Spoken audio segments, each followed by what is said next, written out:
தைப்பூசத்துக்கு போடலாமா? நீங்க நினைக்கிற மாதிரி முருகருக்கான தைப்பூசம்லாம் கிடையாது. இது எங்க வள்ளலாருக்கான தைப்பூசம். போடலாமா?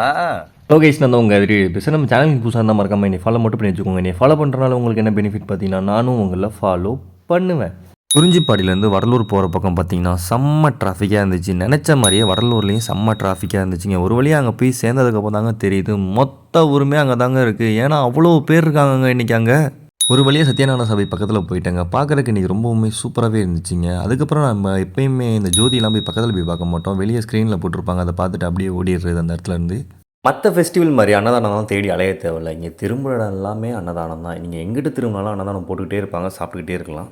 அதுக்கப்புறம் முக்கியமான ஒன்றுங்க, இங்கே யார் சாமியை பார்க்க போகிறாங்களோ இல்லையோ அதிக பேர் பார்த்தீங்கன்னா இந்த கடத்தெருவில் சுற்றலான்னு தான் போவாங்க. இப்போ இந்த தடவை பார்த்தீங்கன்னா கடத்தெருவுலாம் அந்த அளவுக்குலாம் இல்லைங்க. நமக்கு முன்ன மாதிரிலாம் கிடையாது. இங்கே பெரிய ராட்டினம் கிடையாது, சர்க்கஸ் போடலை, எதுவுமே பண்ணலைங்க. சும்மா சிம்பிளாக கடைகள் இருக்குது, அவ்வளோதாங்க. சரிங்க, ஜாலியாக என்ஜாய் பண்ணிக்கோங்க. நானும் என்ஜாய் பண்ணிக்கிட்டேன். அப்புறம் மிஸ் பண்ணிடாதீங்க. அடுத்த வருஷம் தான் வரும். ஓகே, நான் வெளிக்கிறேன். பிறகு அதிகமாக நெக்ஸ்ட் வீடியோ பார்க்கலாம். டாட்டா.